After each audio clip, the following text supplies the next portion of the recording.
years now at this stage, and it's certainly a very interesting job.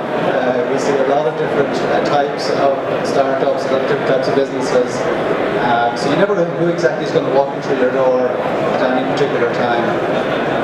So I'm delighted you're all here this morning. I just realised I'm competing with Louise Phelan from PayPal, so I think you don't rush off and see her talk. So thank you for joining me. So over the last 15 years, I suppose I've been pretty lucky to work with some interesting companies in Wexford, and I suppose my focus is very much County Wexford and what's going on there. And when you think of Wexford, you don't exactly think of tech companies. It's not exactly the Silicon Valley of Ireland, but we're lucky enough, I suppose, there has been some interesting businesses that have come out of there.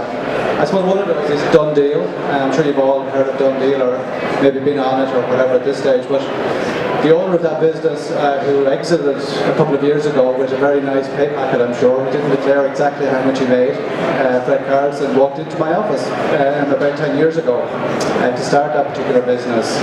And I suppose we were lucky to be able to help him with some initial support, some advice, some information, and support. He exited that business and did very well.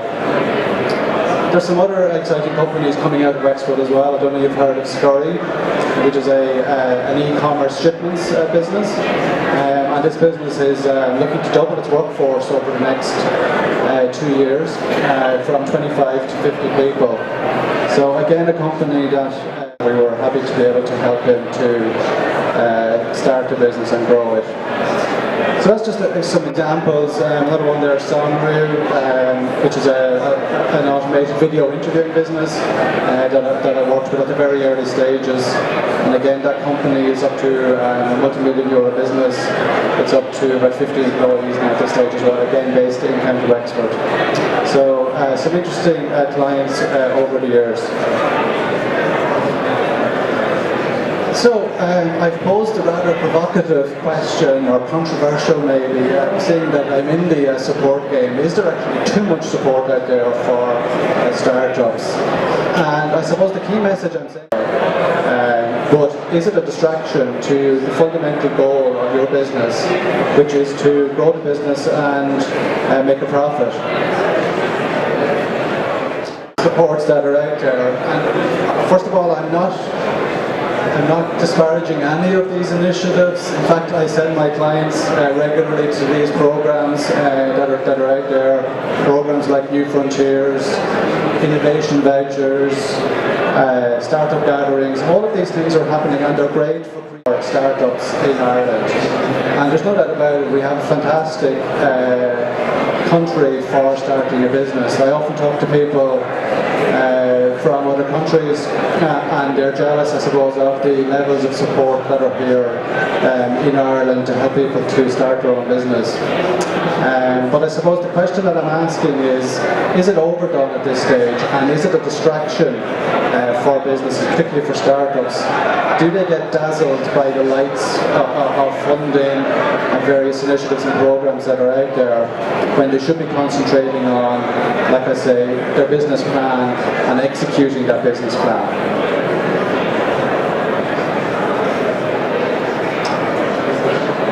So, when you're starting a business, this is the picture that you have in mind. It's going to be a very clear, straight road business. You're writing your business plan and you're making all these assumptions and you think it's going to be all rosy in the garden and it's going to be like a straight line. There's going to be no hiccups, there's going to be no problems. It's going to be all rosy and straight on and on the way to success.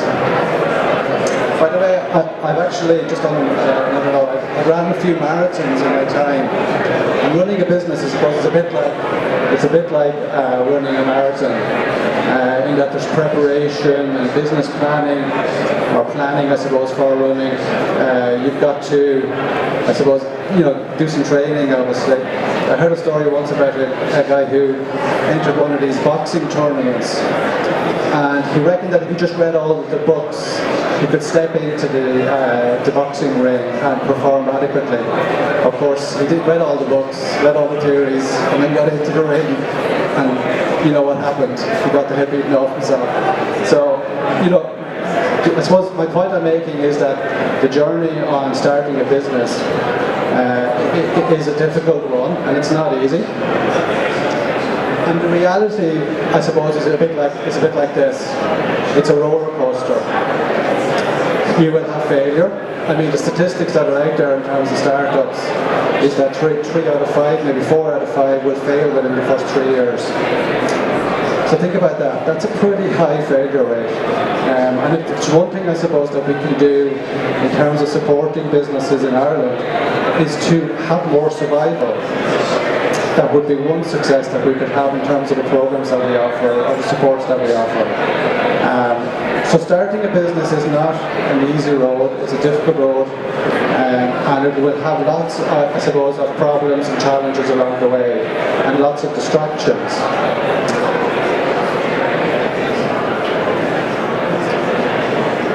So the point I'm making, I suppose, is that there are various programs, initiatives out there, and I've mentioned some of them already.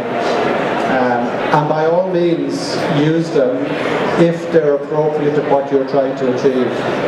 So if your goal is to create a multi-million-euro business with multi-million-euro turnover and profitability, then that should be your goal. And you shouldn't be distracted by some of the initiatives, some of the programs that are out there that don't help you to achieve that.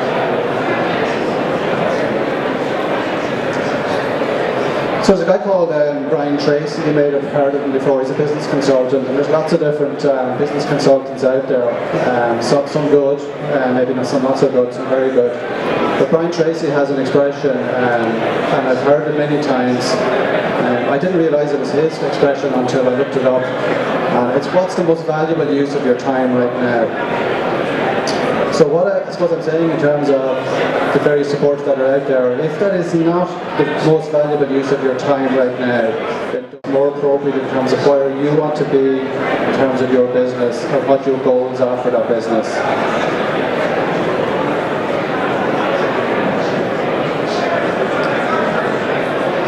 So I suppose back to the question, is there too much support out there for startups? Well, possibly, but we do have a very entrepreneurial culture in the country. We're still not, I suppose, up to the kind of levels that you would see in other countries like the US, so there's probably a bit of way to go. Choose carefully. You know, if you're starting a business and you're looking for funding, then there's lots of different options for you in terms of funding. Don't be distracted by the dazzling lights of funding or grant aid if that's not what you need right now. So like I said, choose carefully. You always have the option to say no in terms of chasing particular funds or particular programs that are out there. So yes, absolutely, speak to lots of people, seek advice, seek help and seek support, but don't be distracted by it. It's not the end of the world if you get turned down for grant aid or funding. You can still look at other options. There's no doubt about it that the landscape for starting a business in Ireland has changed dramatically over the last couple of years. Like I said, when I was starting in terms of enterprise support 15 years ago, I mean, there wasn't even events like this happening.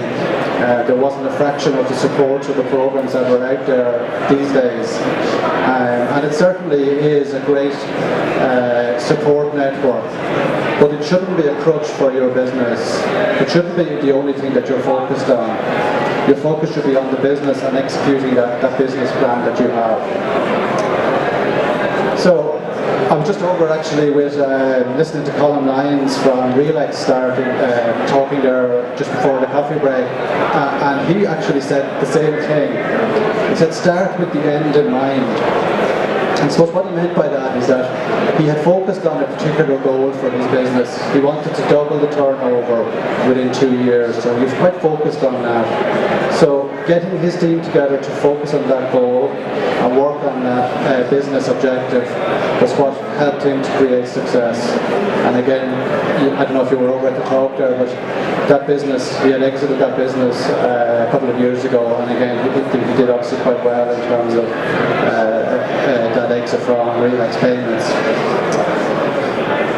So, Final question, I suppose, final point, I suppose, is to prioritise. Prioritise what you need in terms of your business, in terms of your startup. Don't be distracted by all of the various programs that are out there. Yes, if they can help you, get involved, talk to people, sign up for things that you think are going to help you along your journey. I referred earlier on to the fact that I've run a couple of marathons, and I suppose one of the things that when you start researching doing something like that, there's lots of different, the first thing you do obviously is go online and do some research, but you could very easily get distracted by all of the different things that are out there. Writing a plan or a program for what you're going to do, and then executing that plan in terms of training and getting to the start line and then getting to the finish line is the real focus. So stay focused in terms of your business. If it's not what you need right now, if it's not the most valuable use of your time, then say no.